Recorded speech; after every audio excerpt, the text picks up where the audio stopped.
여호수아 6장 1절 말씀.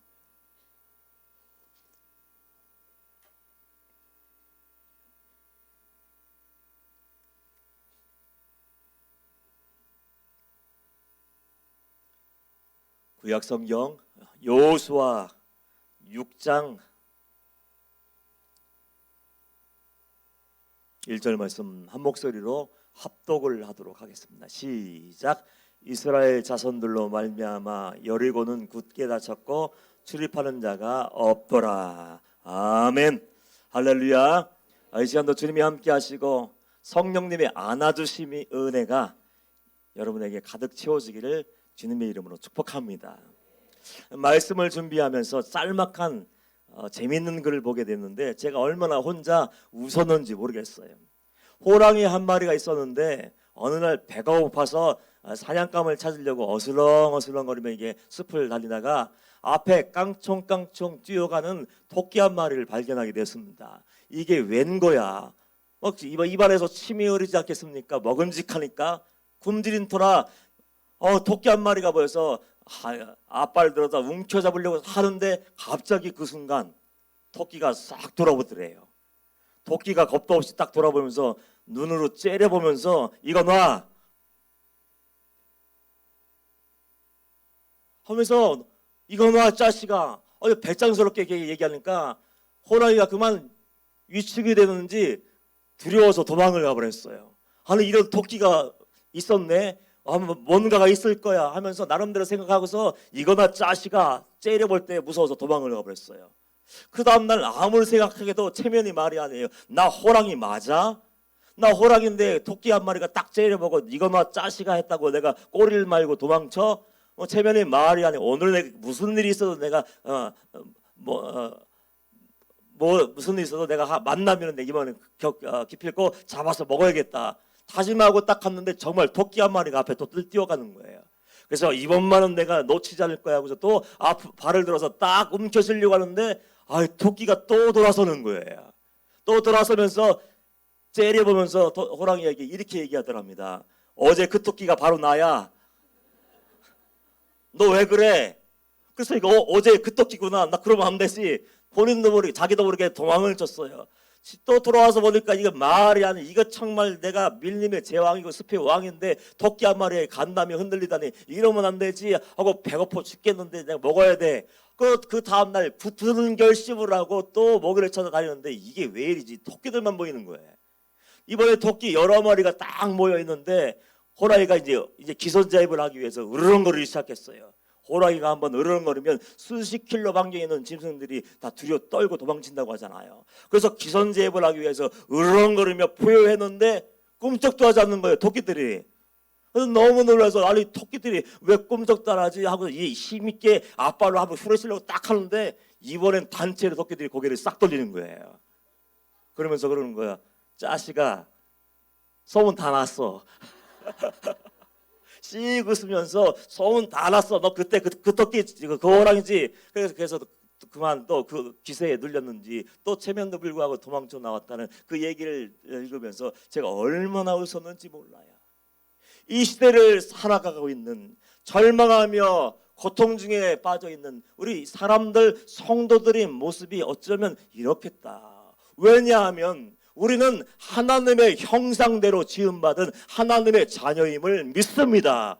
하나님의 형상대로 지으셨어요. 주님이 얼마나 좋으셨는지 그냥 좋은 것도 아니었어요. 심히 좋았더라. 이 표현은요 하나님이 더 이상 표현할 수 없어요. 인간의 언어와 단어로 표현할 수 없고 얼마나 좋았다고 해야 좋을까, 그 마음이 전달될까 고민하다가 더 이상 단어가 떠오르지 않았는지 그 앞에 심히 좋았더라. 너무너무 좋아하셨어요. 그리고 그 다음 구절이 어떤 구절이 기억됐는지 아십니까? 창세기 1장 28절 말씀 보면 하나님이 그들에게 복을 주시며 하나님이 그들에게 이르시되 생육하고 번성하여 땅에 충만하라. 땅을 정복하라. 바다의 물고기와 하늘의 새와 땅에 움직이는 모든 생물을 다스리라 하시니라.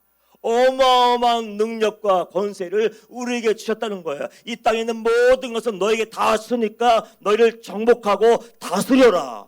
엄청난 능력을 우리에게 주시고 말씀만 그냥 하신 게 아니고 디모데후서 1장 7절 말씀 보면 능력도 주셨더라고요.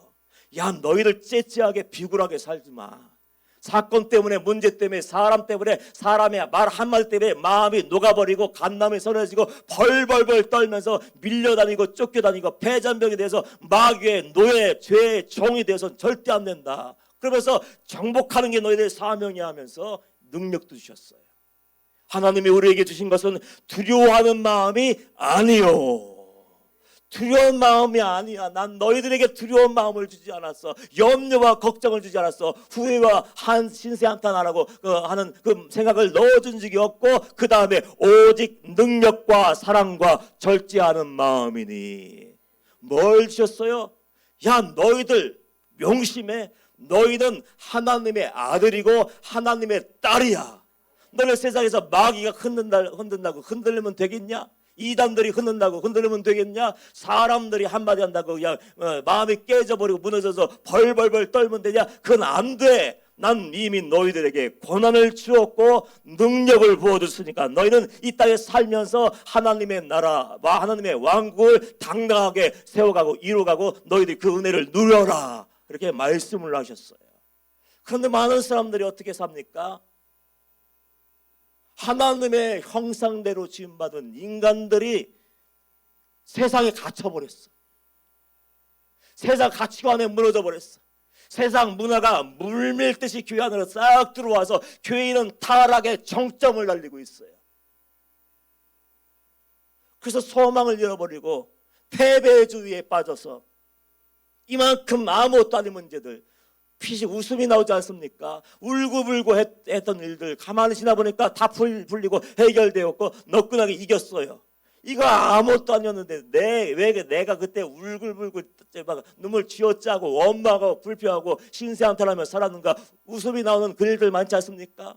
그런 것들에게 딱 심령을 붙잡혀서 비판하고 원망하고 신세한탄하고 사는 사람이 얼마나 많으냐고요. 여러분들도 한번 생각해 보십시오. 하나님이 허락하신 능력을 가지고 굳건한 믿음을 가지고 반석 위에 믿음의 집을 짓고 당당하게 맞서 싸우면서 버텨내면서 당당한 그 구원의 길 향해서 좁은 길 향해서 나아가고 있습니까? 많은 사람들이 2020년에 대해서 두려움을 가지고 바라보더라고요. 목사님 두려워 죽겠어요. 올 2020년 안에는 어떤 일이 정말 일어날 것만 같아요. 그리고 세상 사람들도 학자들도 교수들도 모두 부정적인 언어를 막 쏟아내요. 이 지표를 보면 경제가 폭망할 겁니다. 이걸 보면 안보가 끝날 겁니다. 이걸 보면 사회문은 끝났습니다. 인권이라는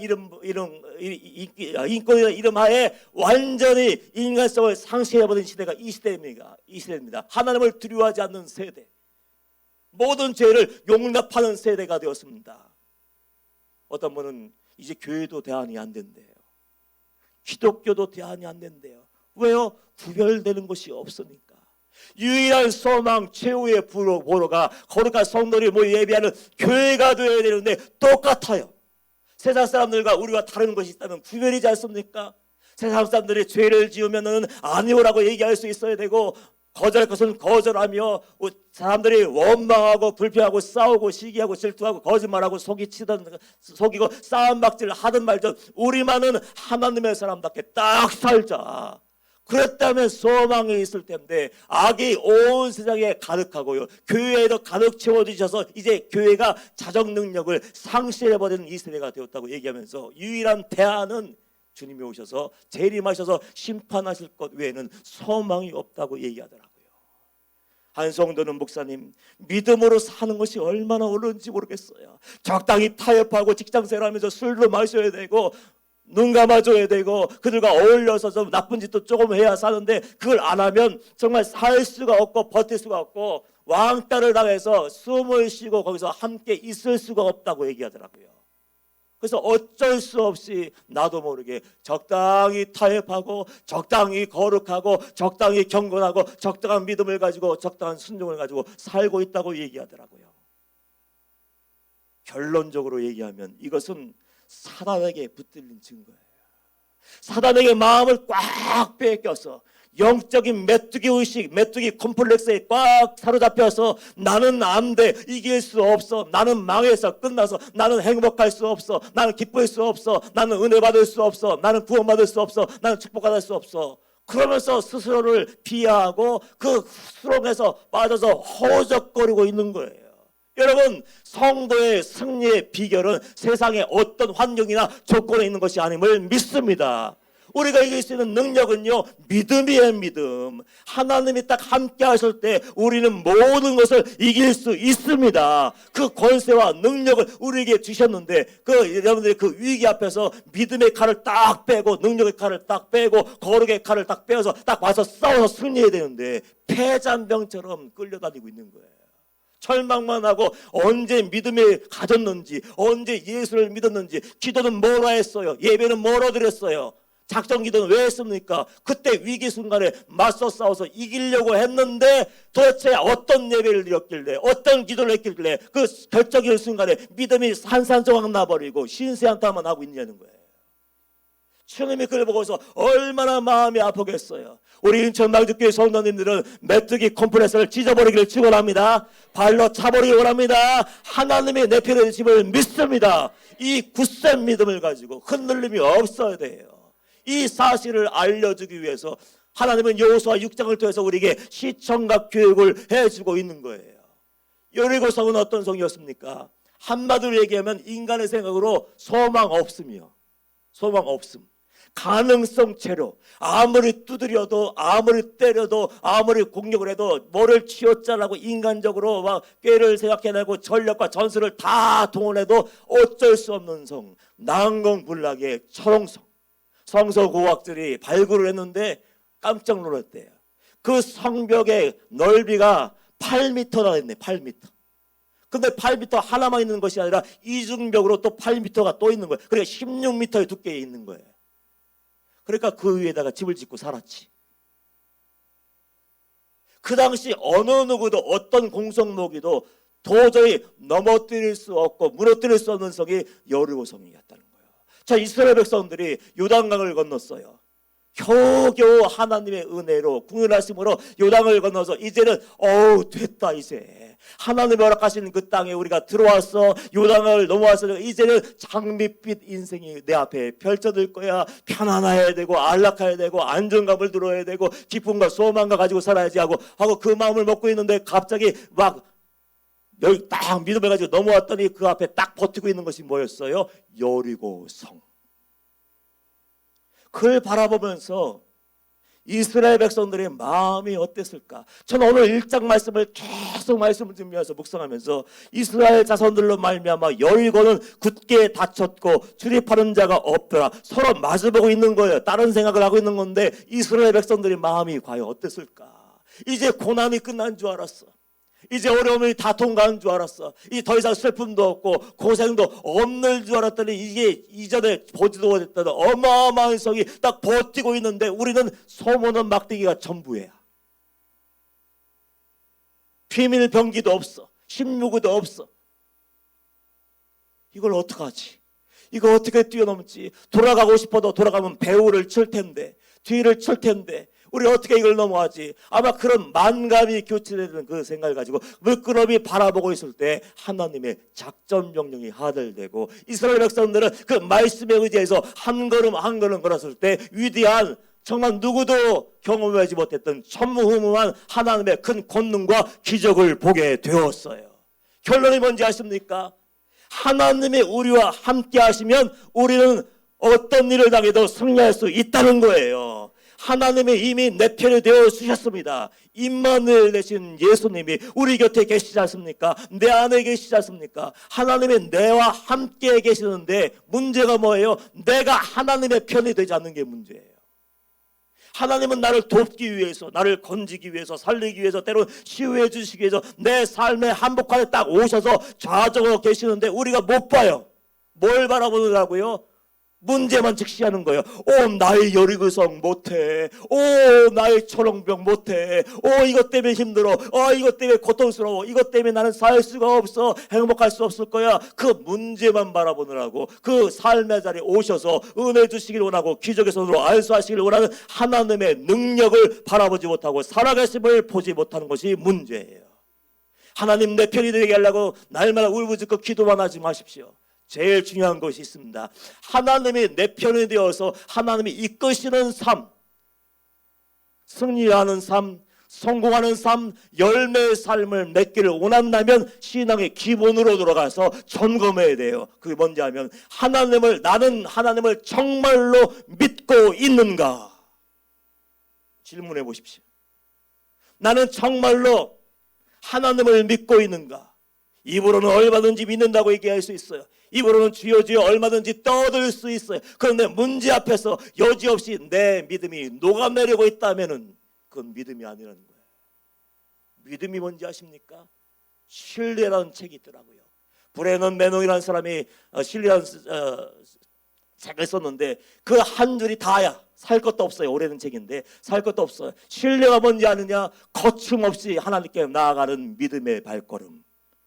거침없이 나아가는 거예요. 누가 떠들어도 공격해도 상황이 나를 배신하고 사람이 나에게 상처 주고 다 도망가버리고 눈덩이처럼 점점점 부풀어오는 그 어떤 고통의 문제가 있더라도 나는 그거 상관하지 아니하고 거침없이 믿음의 주요 온전히 하신 예수님만 말하고 예수님께 딱 나가 무거운 짐 다 내려놓으라고 하셨죠. 내려놓습니다. 주님 죽이든지 살리든지 마음대로 하십시오.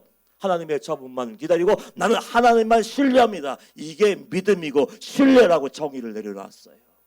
그런 믿음의 배짱이 여러분에게 있냐고요. 절망하기 전에 떠들기 전에 한번 물어봐요. 내가 정말 하나님을 인정하고 하나님의 임재의식 안에 갇혀있고 하나님을 경외하고 두려워하며 하나님을 신뢰하며 살고 있는가를 먼저 묻어요. 왜 안 될까? 이 사람 때문에 문제, 저것 때문에 문제. 그렇게 상황만 얘기하고 분석하기 전에 떠들기 전에 먼저 정말 내가 믿음으로 반응하고 있는가? 하나님을 범사에 인정하라고 했는데 하나님을 정말로 인정하고 있는가를 먼저 물을 수 있어야 돼요. 하나님이 히브리서 기자를 통해서 히브리서 10장 38절 말씀에 이런 말씀을 하셨더라고요. 나의 의인은 믿음으로 말미암아 살리라. 하나님이 구원받은 자녀에게 야 너희들 지식으로 살아라, 경험으로 살아라, 감정으로 살아라, 자존심으로 살아라, 인간적인 학문으로 살아라 말씀하지 않았어요. 오직 나의 의인은 믿음으로 말미암아 살리라. 믿음으로 산다고 딱 결론을 내려주시고 뒤에 한 문장을 붙여놨어요. 또한 뒤로 물러가면 내 마음이 그를 기뻐하지 아니하리라 하셨느니라. 믿었으면 믿음으로 살아야지. 선택해도 믿음으로, 반응해도 믿음으로 해야 되지. 왜 네 마음대로 사냐? 왜 뒤로 물러가냐?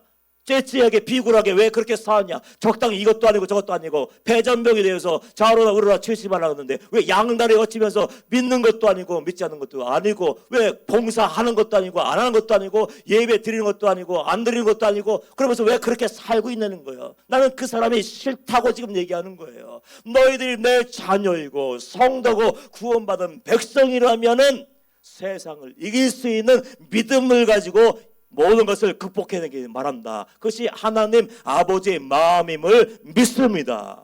얼마 전에 우리 목사님과 우리 케냐 선교사님들 몇 분하고 이렇게 모여서 식사를 하게 되었어요.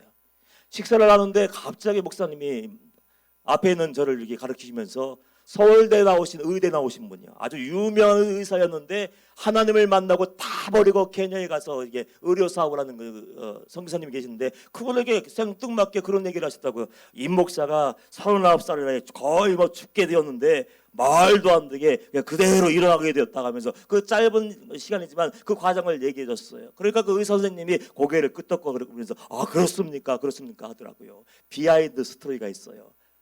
제가 하나님 만나고 예수님 만나고 총 3년 동안 충성을 하다가 정말 지금 아쉬워 죽겠어요. 일주일만 다 채우면 딱 3년이 돼. 산기도 3년, 전도 3년, 뭐 말씀 읽고 나눠주는 뭐 기본이니까 그래서 3년을 딱 채우고 뭔가 하나님 앞에서 하나님 적어도 제가 3년은 버텼습니다. 얘기할 거리가 있을 텐데 한 일주일 남겨놓고 건강이 하루아침에 무너져 버리고 정말 병원에 갔을 때 의학적으로 끝났음이었어요.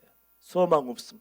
우리 목사님도 오셔서 한탄하시고 의사였으니까 딱 한 번 보시고 아시더군요. 손을 붙잡고 딱 들었다가 놓으니까 이게 툭 떨어져. 감각도 없어요. 힘도 없어요. 그냥 누워서 눈만 멀뚱멀뚱 뜨고 있는 거예요. 그걸 보면서 한탄하시듯이 하나님 이 종을 어떻게 이렇게 하실 수가 있어요. 제가 깜짝 놀랐다니까요. 따지는 것 같더라고요. 그렇게 막 기도하시더니 갑자기 눈을 뜨고 이 목사 걱정하지 마. 하나님이 내게 말씀하셨어. 그대로 일어나게 될 거야. 쓰러진 그대로 일어나게 될 거야.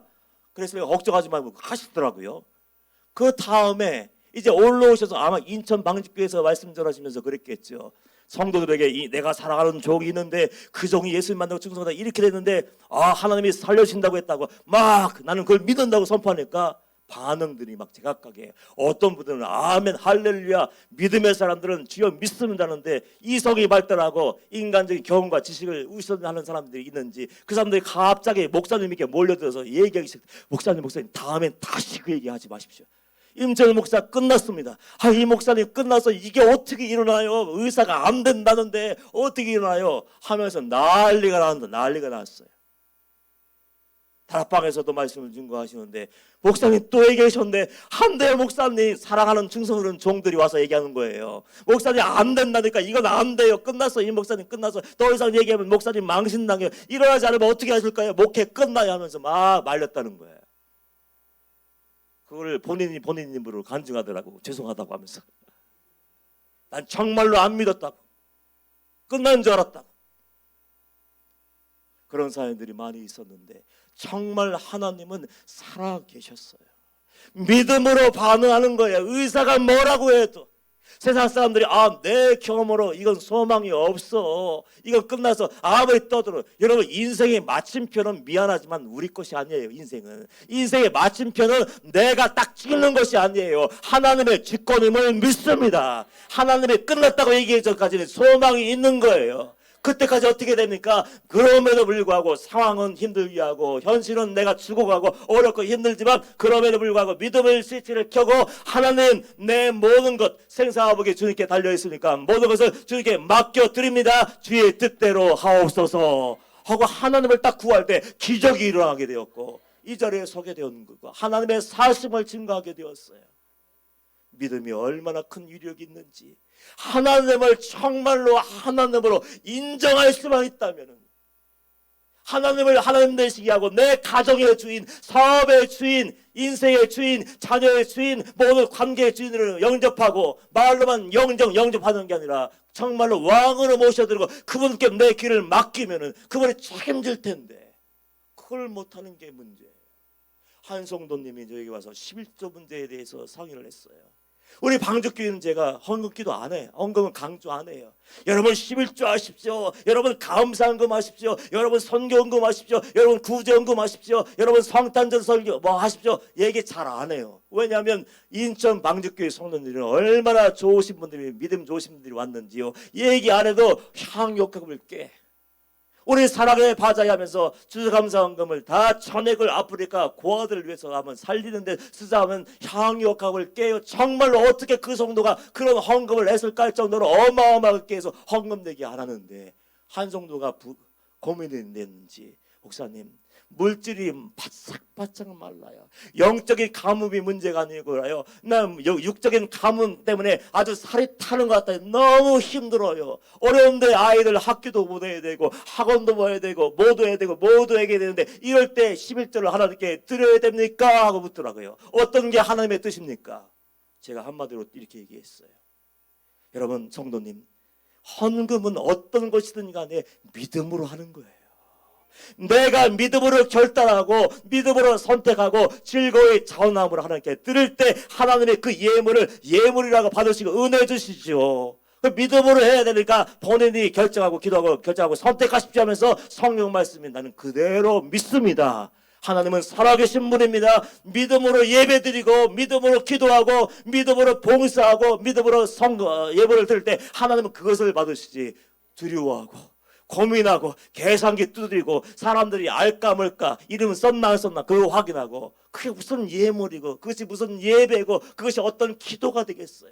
아무것도 안 되기 때문에 믿음으로 하는 겁니다, 성도님. 믿음이 생길 때까지, 말씀이 믿어질 때까지 기도하고, 내 마음에 그래, 하나님을 내 하나님으로, 살아계신 하나님으로 내가 인정하자 할 때, 그때 기쁜 마음으로 드릴 수 있다면 그때 드리세요 하고 그렇게 얘기를 했어요. 저는 성경을 있는 대로 믿는 사람이에요. 하나님 없이 살다가 35살의 나이에 예수님이 찾아오셨을 때 얼마나 놀랐는지. 그냥 적당히 살면 은혜 주시고 구원 주신 줄 알았는데, 정말 주님이 나 같은 죄인을 찾아서 만났을 때 모든 가치관과 삶의 목적과 방향이 완전히 달라지고, 하나님을 저는 100% 신뢰하고 말씀을 100% 믿기로 결단하고 정말로 그 은혜로 지금까지 살아왔어요. 그걸 알기 때문에 성도님, 믿음이 먼저예요. 믿으셔야 돼요. 오래전에 나는 정직한 자의 형통을 믿는다라는 책이 출간된 적이 있습니다. IMF의 위기 때 우리 재벌들도 넘어졌잖아요. 돈줄이 바싹 말라서 우리 성도들 얼마나 힘들었습니까? 그때를 버텨 나온 믿음의 기업들 이야기를 이게 사례로 이렇게 적어놓고 정말 정직한 자의 형통을 믿는다 결론을 딱 내려버렸어요. IMF 때 기업이 위기고 흔들리니까 직원들 월급도 주기 어려워요. 사업장을 이끌어갈 수 있는 방법도 보이지 않아요. 그런데 그 사람들은, 믿음의 사람들, 하나님을 경외하고 인정하는 사람들은 뜻을 정했어요. 하나님, 아무리 어려워도 믿음의 11조를 떼겠습니다. 아무리 돈이 궁색해도 이중장부 쓰고 거짓말하고 사람을 속이고 하나님을 괴롭게 하지 않겠습니다. 그러면서 피말리는 영적인 싸움을 했다는 거예요. 믿음을 지키기 위해서. 누가 그럴 수 있습니까? 하나님을 알지 못하면 그렇게 살 수 없어요. 하나님을 인정하지 않으면 그렇게 결정할 수 없어요. 하나님을 정말 경험하지 못하면 그렇게 할 수 없는데, 그 위기 때 다 넘어지는 때, 그때 정직함을 지키고 믿음을 지키고, 그럼에도 불구하고 나 같은 죄인 살리신 예수님의 은혜가 놀랍습니다. 그 하나만 됩니다. 만족합니다. 고백하면서 그렇게 버텼더니 말도 안 되게 그 위기 때 전 세계 모든 회사들이 어려워지는 그때 당신의 정직함 믿고 투자할게. 인수하러 왔던 사람들이 장부를 가져와라. 이거 말고 딴 장부 있지 않느냐. 한국에는 2개가 있더라. 가짜가 있더라. 그걸 가져와라. 우리는 그거 없다. 정직하게 세금 딱 떼고 나는 정직하게 하나님 믿는 사람이야 하고 얘기했더니, 인수하러 왔던 사람이 말도 안 되게 투자금을 왕창 투자해줘서 그 기업이 살아나게 되었다고 써놨어요. 그러면서 나는 정직한 자의 형통을 믿습니다 얘기하더라고요. 뭘 하든지 믿음으로 하세요. 예배도 얼마든지 그냥 왔다 갔다 할 수 있어요. 기도도 사람 눈치 보면서 사람에게 보이기 위해서 안간힘을 쓸 수 있어요. 봉사하는데 하나님을 바라봐야 되고, 누구를 섬길 때에도 예수님을 섬기듯이, 나를 임철 목사를 섬기든지 저 밑에 이름 없는 아이를 섬기든지 동일한 마음을 섬겨야 되는데, 그 마음이 없으면, 믿음이 없으면, 사랑이 없으면 그는 아무것도 아는 것이 된 거예요. 그런데 믿음이 아닌데 믿음이라고 얘기하면서 주여주 부르니까 하나님의 은혜가 있냐고요. 결단하셔야 돼요. 하나님의 내 편 되셨어요. 하나님의 내 편 돼서 나를 이끄시기를 원하신다면 내가 이제 결단하고 하나님을 믿어드리고 하나님의 편이 되어야 될 줄 믿습니다. 그래야 되는 거예요. 가만히 있으면 안 되는 거예요. 두 번째는 거룩입니다. 주여 믿습니다. 얼마든지 형식은 갖출 수 있어요. 그러나 거룩함이 없다면 여전히 예배드리면서 죄 가운데 빠져있는 사람이 왜 없겠어요? 여전히 예배드리면서 주여 주여 하면서 산상수훈 5장 6장 열심히 읽으면서 미워하며 시기하며 질투하며 원망하고 불평하는 사람이 왜 없겠어요? 싸우는 사람이 왜 없겠어요? 뒤에서 수근수근하는 사람이 왜 없겠어요? 술 먹고 담배 피고 뭔가 잡된 못된 짓을 다 하고 다니는 사람들이 왜 없겠냔 말이에요. 아무렇지도 않게 너무 뻔뻔해. 그러면서 하나님이 없대. 하나님이 내 기도를 응답하지 않는데, 하나님이 나는 은혜 주시지 않는데 자기 삶을 들어봐야지요. 내가 정말 믿기 때문에 하나님을 인정하고 하나님의 사람답게 당당하게 살면은 하나님의 모든 것을 책임질 텐데 왜 그의 은혜가 없고 원망과 불평만 남아있나? 그렇게 살지 못하기 때문 아닙니까? 하나님이 지금 여리송의 정복을 앞두고 이상한 명령을 내리더라고요. 이스라엘 백성들에게 지금 대치 상황인데 갑자기 여호수아를 불러 야 너희들 할례를 해라. 이게 말이 돼요? 전쟁을 앞두고 지금 긴장감이 막 언제 한 곳에서 사소한 다툼만 일어나면 막 전면전이 붙을 그 상황인데 갑자기 전쟁을 준비해라 이게 아니고 할례 받을 준비라고 다 할례를 해라. 남자들은 다 외과 수술을 받아라. 이게 말이 돼요? 창세기 34장에 보면 세겜의 아들들이 어떻게 되었습니까? 야곱의 가문과 화친족을 맡고 이제 증거로 너희들 다 할례 받아야 내 백성이 되는 거야. 하나님 백성이 되는 거야. 그래서 철석같이 믿고 다 할례를 받고 이제 깔아 누웠어요. 끙끙거리고 열이 나고 막 통증이 얼마나 심했는지 앓고 있을 때 야곱의 아들들이 칼을 차고 나가서 세겜의 족속들을 멸절해 버렸어요. 그 과거를 알고 있는 이스라엘 백성들이 어떤 마음이 들었을까요? 뭐야 우리 보고 자살하라고?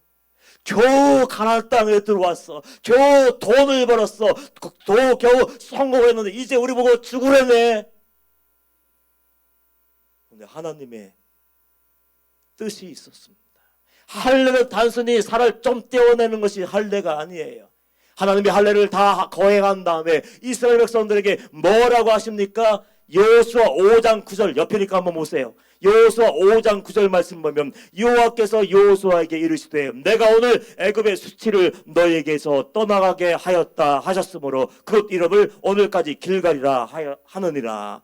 하나님이 할례를 다 마친 백성들에게 뭐라고 얘기하십니까? 내가 오늘 애굽의 수치를 너에게서 다 떠나가게 했어. 이게 어떤 의미인지 아십니까? 애굽의 본성을 잘라내지 않으면, 애굽의 문화와 가치관을 버리지 않으면, 내 생각을 꺾어버리지 않으면 너희는 가나안 땅의 주인이 될 수 없어요. 현대말로 바꿔 얘기하면 예수 믿는다고 하면서 옛사람 죄악된 본성 지긋지긋하게 변하지 않는 그 자아를 철석같이 믿고 그거 붙들고 부들부들 떨며 말씀을 거역하며 사람들 괴롭게 하고 살고 있는 너희들이라면 너희는 가나안 땅에 들어가서 하나님이 예비해 놓으신 적각거리는 그 땅을 누릴 자격이 없어. 가나안 땅을 정복하고 여리고를 정복하고 가나안 땅을 완전히 취하고 다스리고 맛보고 은혜를 흘려보내기를 원한다면 잘라버려라. 뭐요?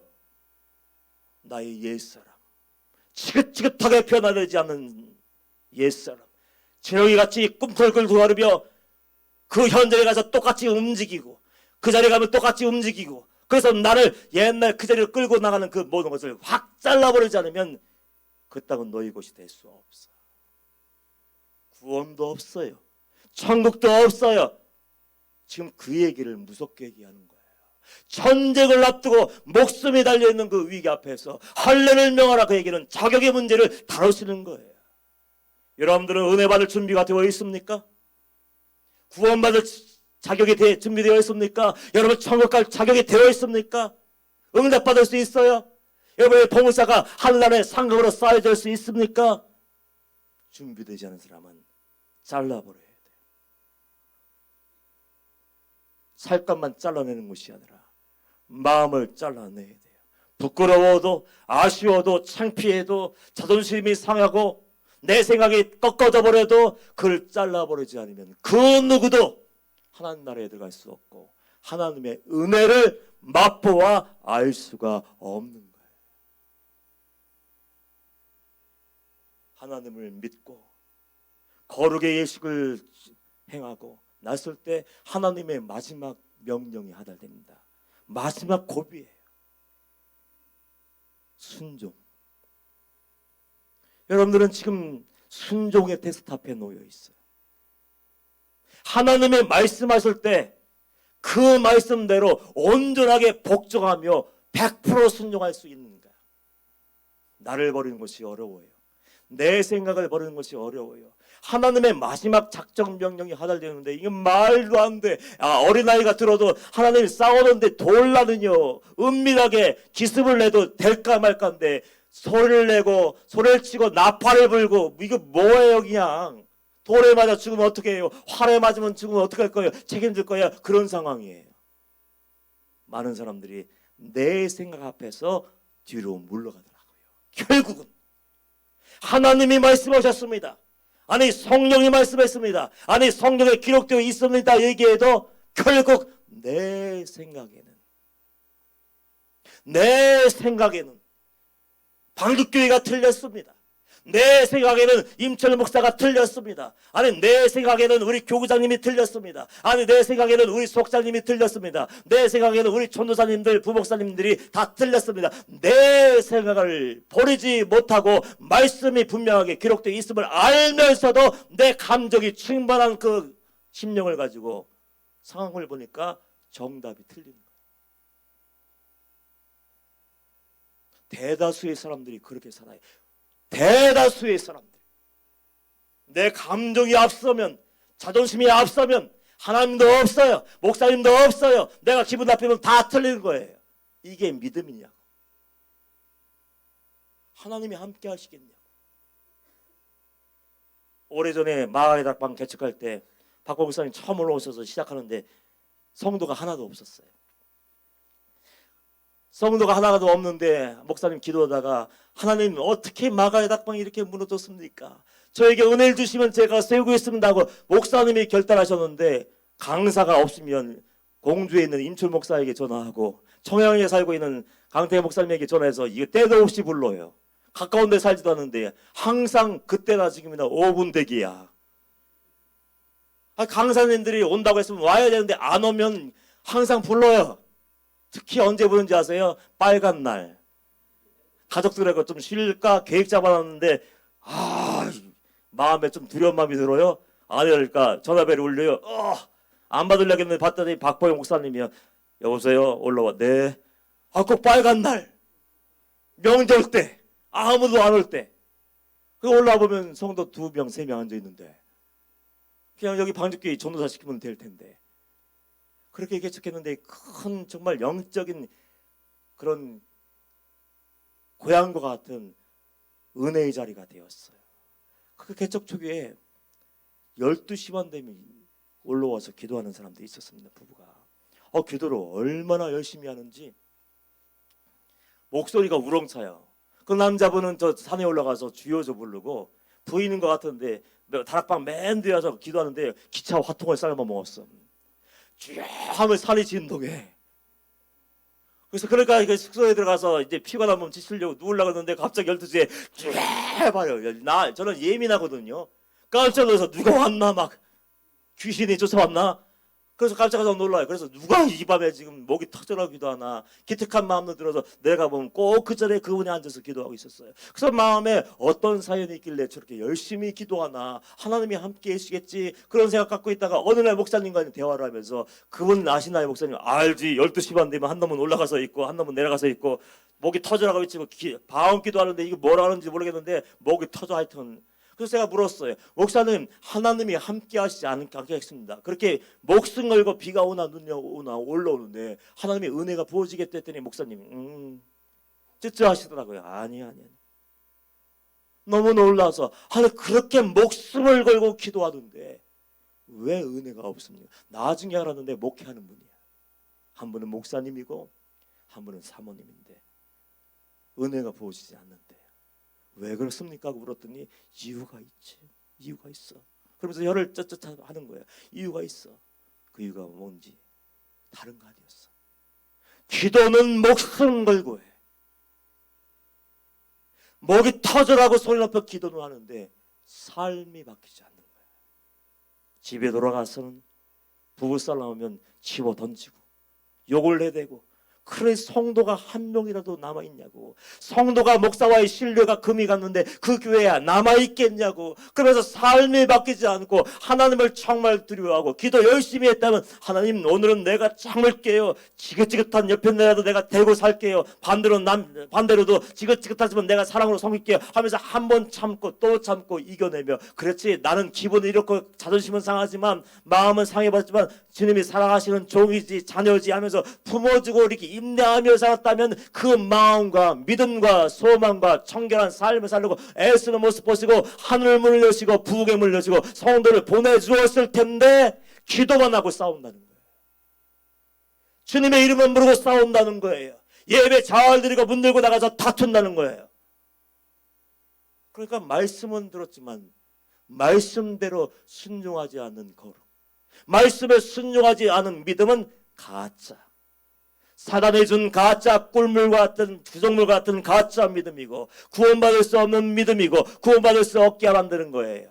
그걸 우리는 붙잡고 있으니까 우리는 실패하며 문제 하나만 생기면 여름에 얼음처럼 막 녹아버리고 그냥 물처럼 녹아버려서 어쩔 줄 몰라하고 방황하며 신세한테 하는 그 비참한 신세가 되고 마는 거예요. 내 뜻이 하나님의 뜻과 다르고 내가 경험한 것이 하나님의 방법과 다르고 내 학문이 하나님의 말씀과 입에는다 할지라도 믿음의 수시를 켜시기를 축원합니다. 믿음으로 사는 거예요. 우리가 세상을 어떻게 이길 수 있습니까? 2020년 많은 전문가들이 20년을 아주 그냥 어려울 거라고 지금까지 경험하지 못할 그런 위기가 올 수도 있다고 경고하고 있어요. 기도의 사람들도 입을 모아서 동일한 얘기를 하고 있습니다. 가짜 얘기를 듣지 마세요. 영적으로 긴장하지 않으면, 영적으로 허리띠를 졸라매지 않으면 그 날이 왔을 때 대비하지 않은 사람은 와르르 웃어서 무너질 수밖에 없는 것이 이 시대예요. 승리할 수 있는 방법은 세상에서 찾지 마십시오. 사람 의지해 보십시오. 나라 의지하십시오. 나라 사람들 다 무너지고 망해버립니다. 그러나 유일한 소망이 뭐예요? 모든 상식과 인간의 이성을 뛰어넘어서 역사하시는 한 분, 그 하나님이 소망인 줄 믿습니다. 그 하나님을 믿고 정말 믿었다면 말만 하지 말고 믿음의 하나님을 모든 삶의 자리에 왕으로 모시고 인정하고 주변 정리하십시오. 마음의 할례를 하지 않으면 겉모양은 아무 쓸데없는 거예요. 좋은 양복을 입고 오고 좋은 비싼 고급 옷을 입고 오고 몇십만 원짜리 머리를 만들고 금은 보석으로 치장한다 할지라도 속이 썩어버렸으면 그 사람은 하나님 모시기에 구역질 나서 퇴될 수밖에 없는 버림받은 존재가 되는 거예요. 20년도 안에 은혜로 살기를 원한다면, 정말 승리하기를 원한다면 하나님을 꽉 믿음으로 붙잡으시고 마음의 할례, 내 안에 남아있는 죄악들, 원망들, 미움들, 시기들, 다툼들, 그것이 하나님이 말씀하시는 거라면 다 뽑아내시고요. 그리고 이제는 내 생각은 접어요. 삭제해버려요. 그리고 하나님 말씀입니다. 말씀이 딱 떨어지면 용납이 안 돼도 그대로 사랑할 수 없는 사람도 좀 사랑해보고 용서할 수 없는 사람도 좀 용서해보고 억울함을 당해도 변명하며 떠들지 말고 입 탁 다물고 지금 믿음으로 버텨보세요. 그런다면 하나님의 은혜, 정말 말도 안 되게 여리고성이 와르르 무너져서 큰 승리를 거뒀던 이스라엘 백성들처럼 말도 안 되는 은혜, 감당할 수 없는 은혜, 한량 없는 은혜가 여러분의 삶의 모든 자리에 부어질 줄 믿습니다. 우리의 능력은 하나님 안에 있어요. 믿음 가지고 승리하기를 주님의 이름으로 축복합니다. 이 시간 주여 한번 부르고 통성으로 기도합니다. 하나님, 믿음의 주 온전케 하시는 예수님만 바라보게 하여 주옵소서. 믿음으로 살게 하시고 거룩하게 하시고 이제는 내 생각 다 꺾어버리고 순종케 하여 주셔서 하나님의 도우심으로 매일매일 구원의 역사를 이루게 하여 주옵소서. 2020년도 하나에는 은혜로 열매 맺는 한 해가 되게 하여 주옵소서. 주여 한번 부르고 통성으로 기도합니다. 주여